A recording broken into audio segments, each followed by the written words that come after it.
Same. All right. This is the Leadership Podcast, and we study leaders. This is episode 217, featuring Joel Peterson, founding partner and chairman of Peterson Partners. Thank you for joining us today. This is Jim Vasilopoulos, founder of Rocky Advisors, and this is the Leadership Podcast. Hey, everybody. Jan Rutherford, founder of Self-Reliant Leadership.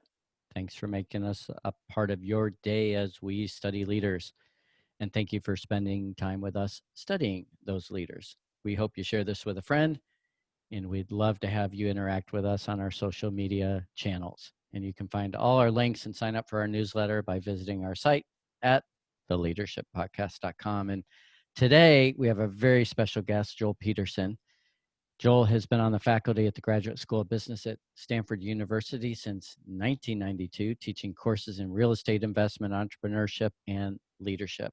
He's also the founding partner and chairman of Peterson Partners, a Salt Lake City-based investment management firm with just $1 billion under management.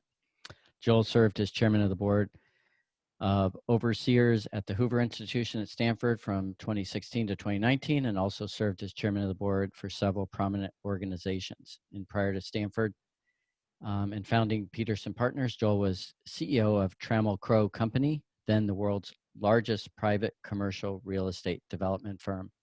So Joel, I'm going to guess, but I'd love to hear you tell us what's not in that very nice, concise public bio. Well, I tell my students that I've got 7 kids and 28 grandkids if they don't think I know how to manage. Love it. 28 grandkids. That's tremendous. I have 2, and I'm kind of looking at my watch with my son all the time. So Joel, your latest book, your second book, is Entrepreneurial Leadership, and you wrote about firing with empathy. And you also mentioned that it's a pretty uncomfortable topic with the MBA students, which I agree. We often hear mantras like hire slow, fire fast, but I'd love for you to tell our listeners why this is such an important leadership skill. Well, one of your main jobs is to make sure that you've got the right team on the field at all times. And people don't grow and develop at the same rates, and businesses change. And in a dynamic business, you're going to outgrow people. People are going to change. They're not going to want to do things. And so that means taking some people off the field and putting them on the bench and eventually trading them. And so just like a coach, you've got to manage so that you've got the very best team on the field. And that means you've got to do that in a good way. Mm-hmm.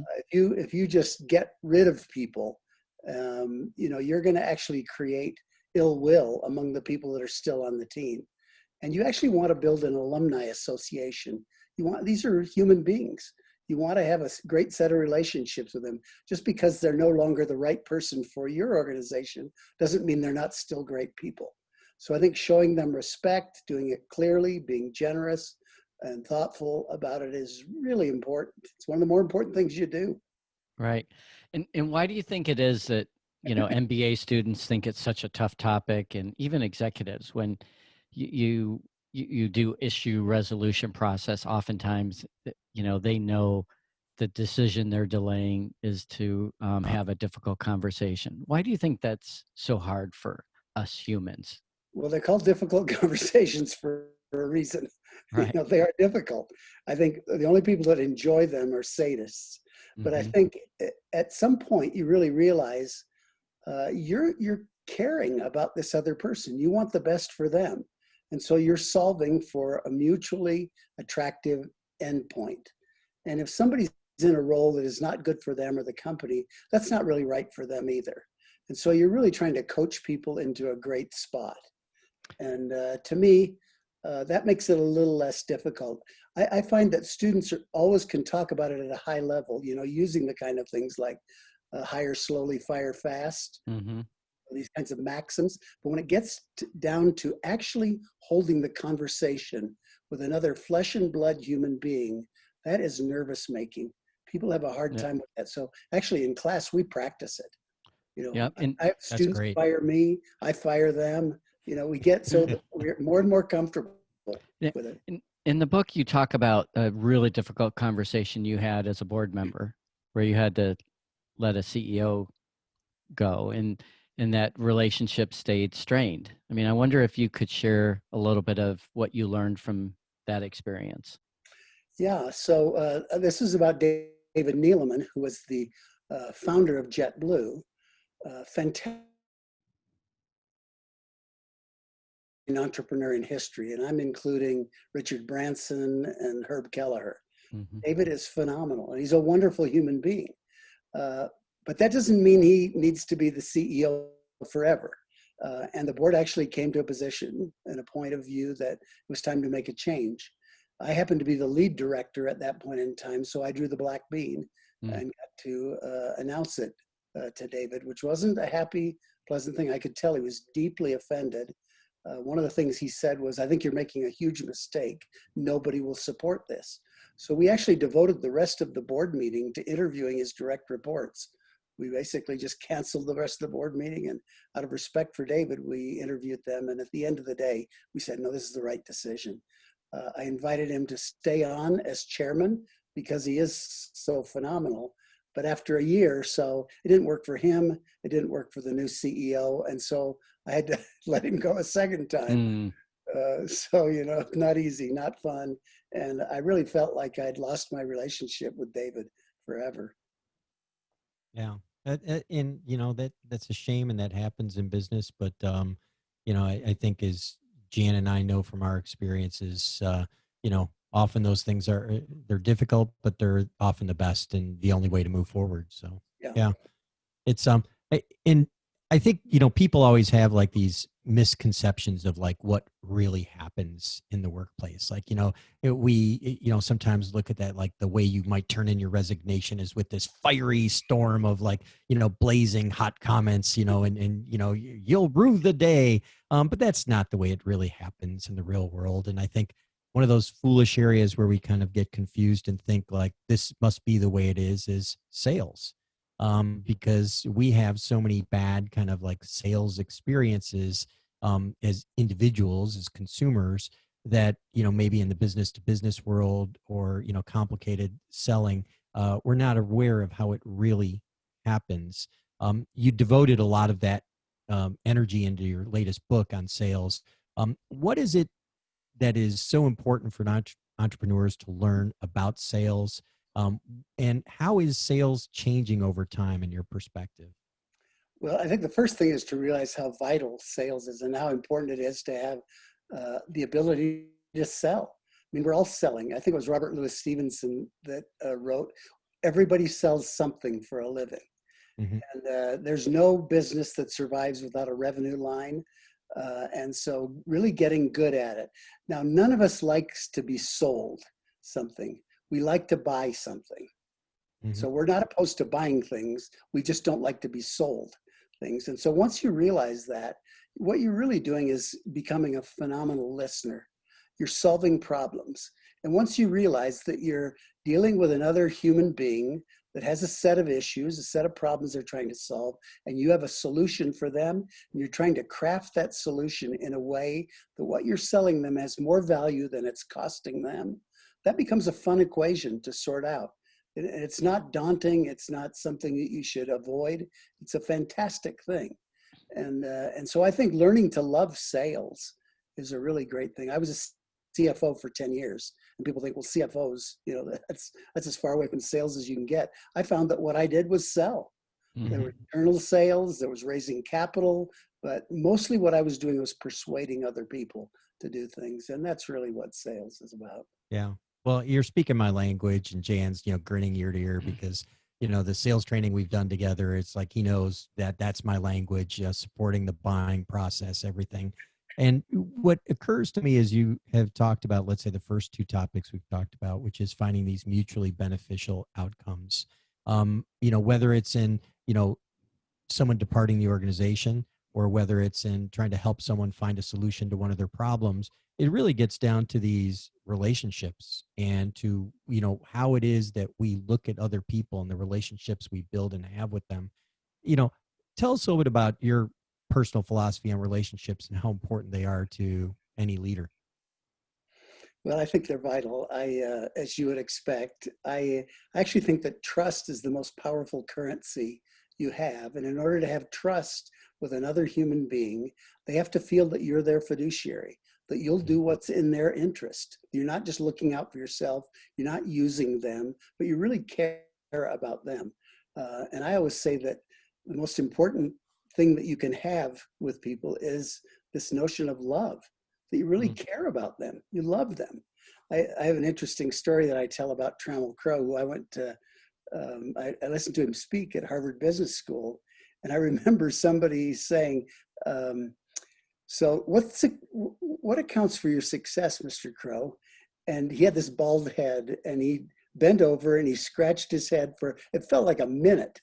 And then finally looked up and he said, love. And the room went dead silent. And it was the only four-letter word that these guys didn't understand, I think. But, at that point in time, I thought, this guy's different.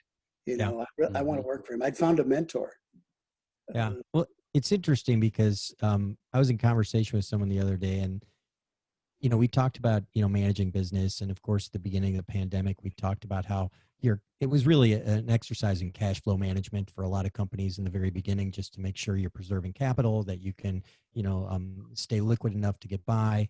And you get into talking about scarce resources, and we just came out of this condition where it was hard to hire people, and now it's hard to find clients, and we're managing cash.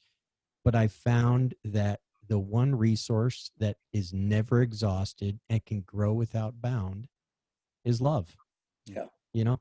And it's just, and if you lean on it just a little bit, it sounds, it's like it shouldn't be part of a business book or a business dialogue, but truly, if you have that, it's never exhausted, and you can always find more. And I'm glad you mentioned that, because I think it's something a lot of people are reticent to talk about.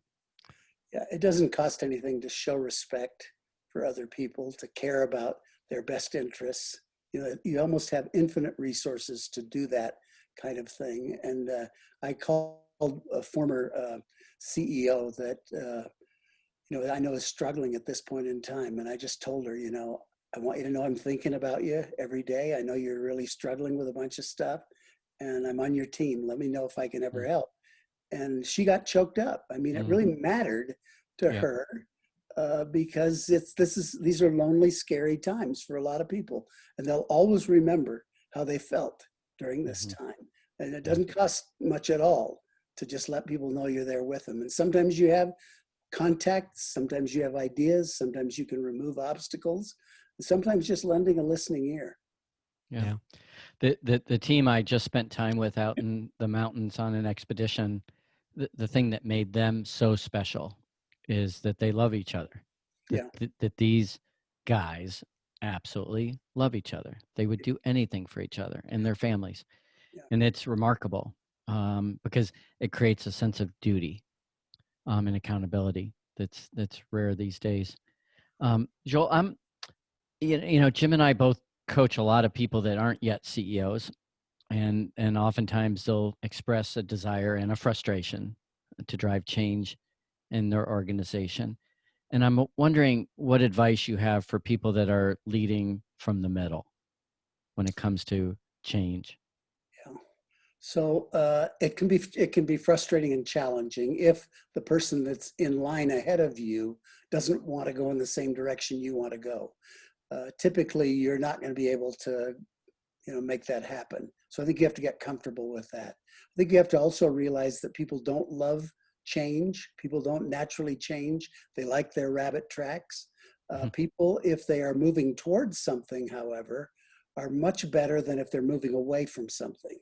So I've always found that it's great to find something that people agree to. If you can have a common goal, a common mission, and say, this is how we win. So you can have a sub-organization. In fact, most organizations are subordinate to a larger enterprise.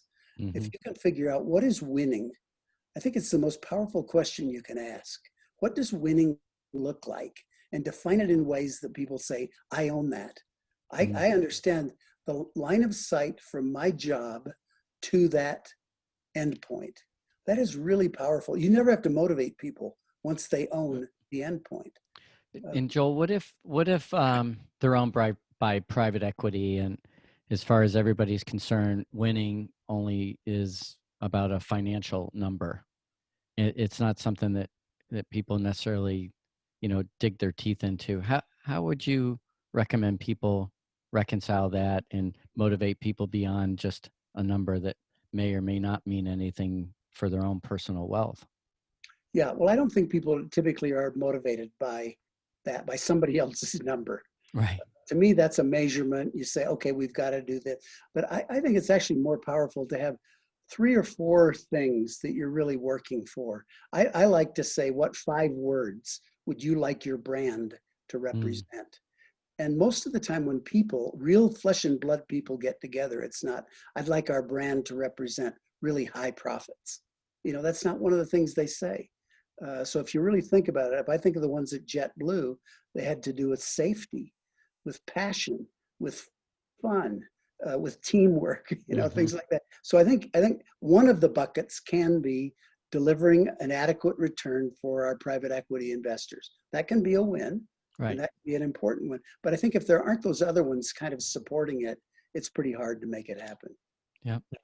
Just a curiosity on brand, as you mentioned that, back in the day, I mean, only companies had brands, products had brands. Now we have people with their own brands, and people are concerned about managing their brand. And it's not just celebrities, it's individuals within large corporations trying to stay on brand. Is that making it harder? Is it good? Is it bad? I mean, what are the dynamics that you see changing in the workplace as people kind of struggle to align their personal brand with the corporate brand? And how do we deal with those differences? So, well, first of all, I think this idea of having a brand is not a new idea. It's just we've now used a new word. But people have always had reputations. And reputations have always been important, and they're always kind of one-way sticky. And people who care about their reputations are often people that you can trust because it matters so much to them. So I'm a big believer in understanding your brand and caring about it and maintaining it. I think people who do get hung up on this idea of the me brand, what am I promoting, is often what they'll do is they'll try to promote fake virtues. Fake reputation. Virtues. Yeah, they're trying to create a kind of a virtue signaling way of being seen in the marketplace. My experience is people are really smart. They figure out if you're faking it, they're going to pick that up faster than anything else, and your brand will become that of a politician. We don't trust. If you look at kind of the brands of politicians, I think it's 8% of us trust politicians. Well, there's a reason for that. Yeah. It's interesting you mentioned reputation. I'm pretty sure Jim will back me up on this. In Jonathan Haidt's book, The Righteous Mind, I think he has a whole section on the fact that, boy, if you really want to manage accountability in an organization, just talk reputation with folks, because they will do everything they can to protect their reputation. So if you say, your reputation is tied to being at meetings on time, then you're going to get people's attention a lot better than just saying, hey, be at a meeting on time. Is that your experience as well, Joel? No, if you can get an organization that really cares about its reputation, when people talk about it, and there's this thing called the Net Promoter Score that I know you know all about, but that's really sort of a measure of reputation, of organizational reputation. So there's lots of ways that people measure it, but I think it's a really important concept. And it's the notion of feedback. How do you get feedback? How do you solicit feedback? And I think one of the most important things is what do you do with negative feedback? Most people punish others who give them negative feedback. And that's absolutely the opposite of what you should do. You should really thank people for it and then say, here's what I'm going to do here's what I've heard you say. And I'm going to work on that. I think that's a really important thing. And thank you so much for alerting me to that. I'm going to work on it. I'm going to get better at that.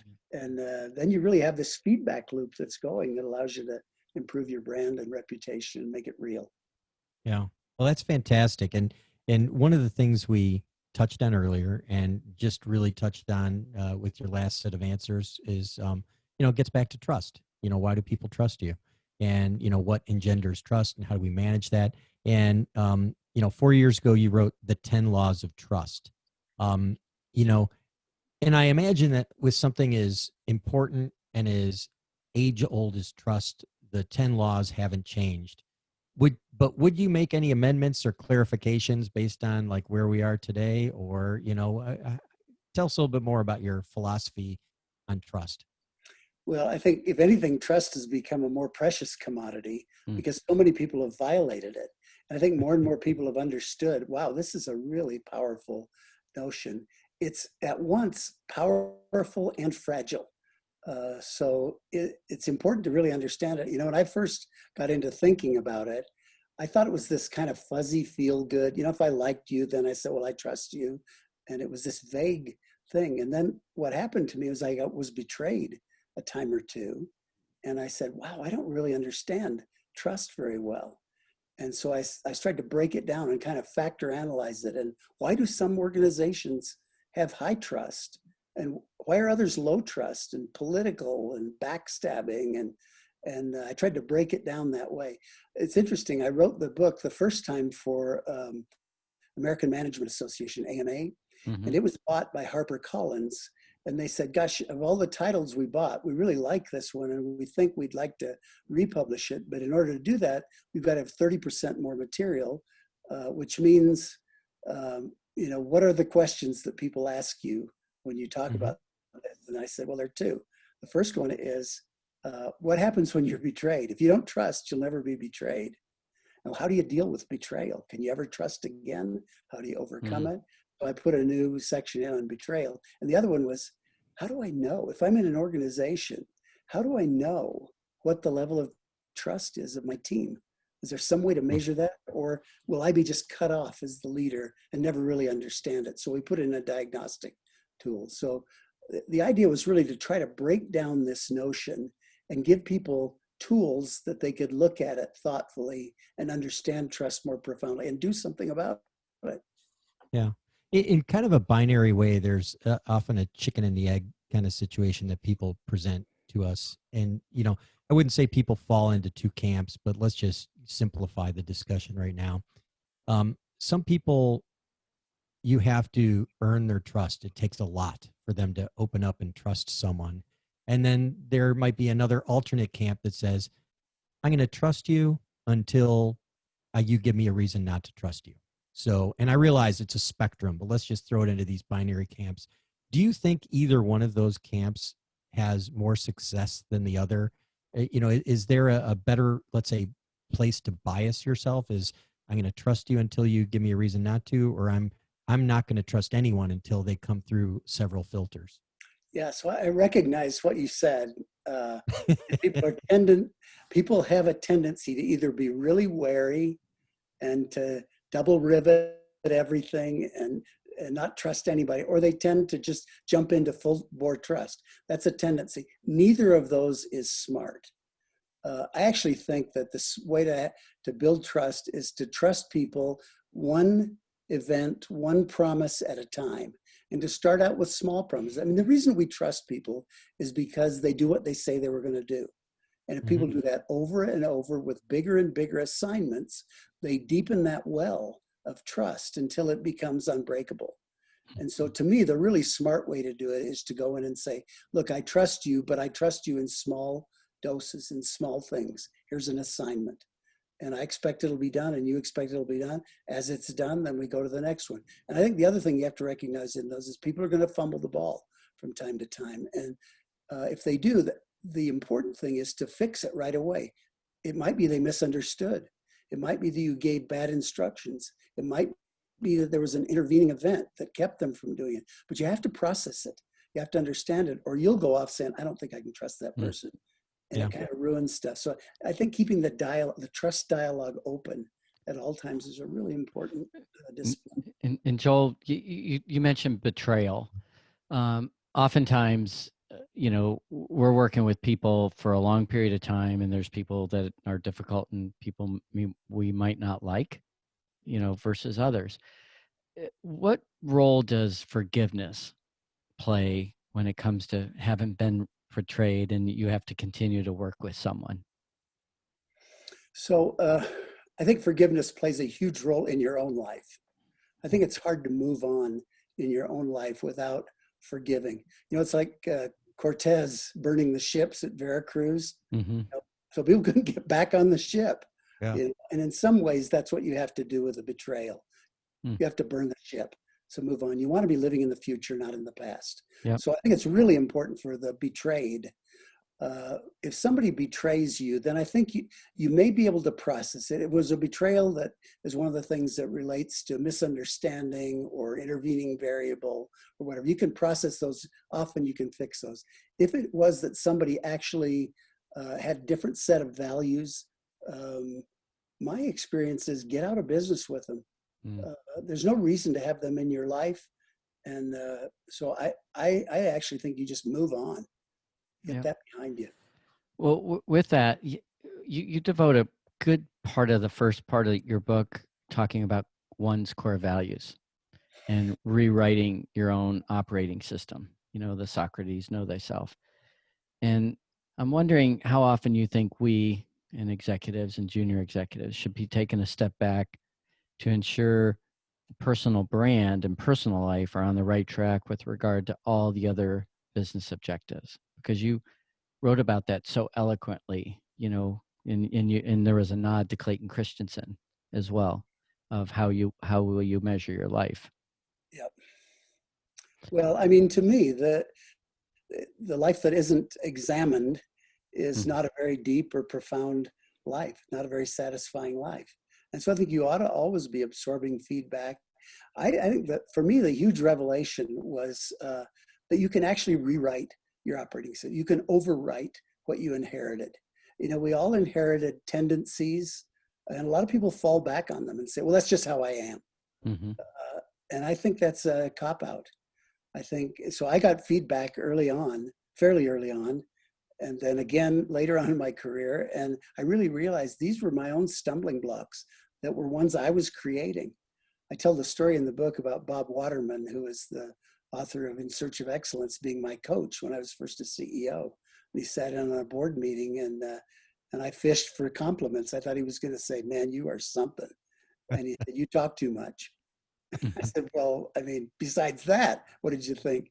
He just said, you talk too much. That was great feedback. He was dead on. And I think this idea of, okay, I needed to pay more attention. I am not the center of the universe. It's not about me. And so that reinforced that idea. It's not about me. Well, you told the story also of as a kid, your parents saw you in a play and gave you some pretty tough feedback that was pretty similar. Yeah. Well, that actually was probably the first time I got that feedback. I had a non-speaking part in a play, and so I started to ham it up, and draw the attention of the crowd to me. And my parents were both Depression era, World War II era, humble folks, and they were just embarrassed that their son had stolen the limelight. And I didn't think I'd done anything, but they said we were so embarrassed, and it just stuck with me forever. Mm-hmm. That's not my job. Right. It's not about me. Right. Yeah. Well, that's a great lesson that, we leaders have to learn is it isn't about us. That was a great story. Yeah. Well, you mentioned Stan McChrystal right. when we were talking a little before the program, and Stan and I were riding in a cab in New York one time, and I asked him the question. I said, Stan, how did you ran JSOC, you had all these things going on, everything. Mm-hmm. How did you deal with all that? And he said, it's not about me, it's about the mission. And I thought, mm-hmm. Oh my gosh, that's what I had to learn way early on. So almost the same words that I was saying to myself, here's this great 4-star general, mm-hmm. Remind himself of that same thing. Yep. Yeah. It's so fascinating, and it applies in so many different facets, even to how to be an effective seller. Yeah. You're irrelevant. It's all about everyone else. And if you take care of that, things take care of themselves. Yep. Yeah. So I'm curious, what adversity or hardship has most influenced and informed your current perspectives on living a good life? So I have learned over time to embrace hardship, to embrace adversity. I think you learn a lot from adversity. You learn a lot about yourself. I went through litigation that was many, many years of really tough time where you're staring into the abyss. You don't know what'll happen. It doesn't seem fair, doesn't seem appropriate, but it really causes you to think about everything because it's so focused on that. So to me, that was one of the things. I'm just writing a book right now and thinking about ancestors and the adversity they went through. In fact, I was writing about my mom. She lost three siblings when she was a kid. Her brother was a fighter pilot in the Korean War and was killed. Her dad died when she was 11. Her mom died when she was 19. She had to drop out of college and go to work. And then her fiance was shot down in the South Pacific as a B-17 pilot.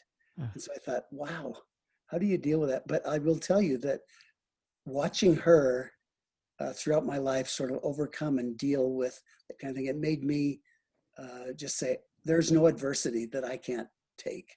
I mean, I will, I've got this reservoir that's kind of unfair. And so I think adversity, we're all going to face adversity in our lives at some point or another. So let me ask you kind of an interesting sociology question. I think at this point in history, regardless of, how awful you think our world is, we're living at a glorious time to be alive. It's just, we're pretty high up on Maslow's hierarchy of needs. When we have complaints, they're kind of high class problems in many cases. And it's not to say that there aren't people suffering and there aren't bad things happening. But I think in general, if you were to compare our world to the world of, 100 years ago, where child mortality and other things were significantly more profound, do you think the measure of the difficulties you face enhances your ability to learn? Or is it, can I learn something from, my kids' big problems of having no Wi-Fi or something like that, and it seems like it's a crushing, debilitating, setback. Because we're living in such a good world, are we perhaps not dealing with adversity as well because we're really not facing as much of it? Yeah, I mean, I think that's right. I think people create their own if they don't have adversity delivered to them, they often create it. They do drugs or alcohol or create interpersonal problems, or where they create adversity. I don't think that's the best way to go about it. The best way that I know to borrow adversity is through reading biographies. I just finished 2 Churchill. Churchill's kind of a mentor of mine, a hero of mine. And so during this COVID thing, I read Andrew Roberts' version, Walking with Destiny, twice during this time. And it's a huge, thick book. And then I read, what's his name? The Prime Minister of England wrote one about the Churchill Factor, it's called. And they're both really powerful. But in a sense, what you do is you get to live through that adversity. And, you borrow another's adversity. I actually have a picture of Churchill on my office wall that I look at whenever I feel like I'm not sure I can handle anymore this. I look up at that thing and say, yeah, I can. No big deal. I think he had help with a lot of brandy. Yeah. So Joel, a couple times in your book, you talk about the last lecture. And if I were to summarize it, you talk about someone to be, something to do, someone to love. And I mean, it's not, again, you mentioned love at the beginning. It's something you mentioned in your book, and it almost seemed like you felt like you had to defend it, and define it for the 21st century. So many of the people that we work with really struggle with balancing, what they're trying to achieve in their professional life with their personal life. And I thought you did a really wonderful job of weaving those themes together and trying to help people understand basically what Aristotle asked, what's a good life? And I'm just wondering, as we sort of wrap up our precious time with you, that you can comment on a couple of themes from that last lecture. Well, I think the idea for me is the notion of a three-legged stool. It's really hard to have a one-legged or a two-legged stool that is at all firm, that you can rely on. Whereas if you really figure out who it is you're to be, who you love, and what you want to do and accomplish, you've got all three legs of the stool. And so I think thinking hard about those. And then the other word that you used is balance. I don't like that word because people talk about work-life balance as if they're in opposition, as if one is claiming the other's time and energy and stealing a piece of your life from something else. My own view of it is harmony. How do you find harmony between these? So I know that in my own life, I used to take my kids down to the office on Saturday mornings because I had a bunch of work I had to do. I couldn't get everything done during the week, and it was really precious time to me, but I didn't want to just abandon my kids. And so they all have wonderful memories of sitting at my feet underneath my desk, sometimes coloring or doing something. They could have all the soft drinks they wanted that their mom would never let them have. They could Xerox body parts. They could do all kinds of things that were fun for them, and they have great memories of it. And it was work-life balance that we had figured out. And so to me, I think thinking about this three-legged stool and saying, how do I keep all three of those alive and working together and not let them fight each other is really the idea. Yeah. It's funny you mentioned that because I have so many fond memories of having the kids in my office when they were young, and my daughter would always find a way to put a little secret, like something on my whiteboard, a little drawing, and it would stay up there, all week. And I just, every time I was on the phone with someone else, I'd be looking at that little flower or little inchworm, and I'd be thinking about it, and it just always made me smile. So I think harmony is the right way to look at it. It's great advice. Thank you. Yeah, thank you. And so we've really enjoyed having you on the show today. This has been fantastic. Is there anything you'd want to throw out there as a challenge to our listeners if, you were going to throw out an idea for someone to think about? Well, I think the thing that I've learned over time is that you really can be quite intentional about your life. If you'll step back and think about, what is winning really? What would it look like? What would it look like in each of these three areas? How do I operationalize them? How do I turn them into something? And I think you have to get simple. My favorite quote is one by Oliver Wendell Holmes Jr., where he said, "I would not give a fig for the simplicity this side of complexity, but I would give my life for the simplicity the other side of complexity." And I think the idea of getting through the complexity of thinking about, someone to love, a person to be, and something to do. Those are really heavy, deep things. Break it down and get it simple again. If it gets simple again, you can execute. And so I think being intentional and executing, you become a high trust person, and life just goes better. Great advice. An absolutely wonderful podcast with you. Thank you so much for your time. Thank you, guys. Yeah. And for our listeners, that's all we have for you this week. We'll include ways for you to connect with Joel in our show notes, and make sure you're signed up as a subscriber of our newsletter at theleadershippodcast.com. You'll get everything you need to learn more. And remember, great entrepreneurial DNA is comprised of leadership, technological vision, frugality, and the desire to succeed. Steve Blank.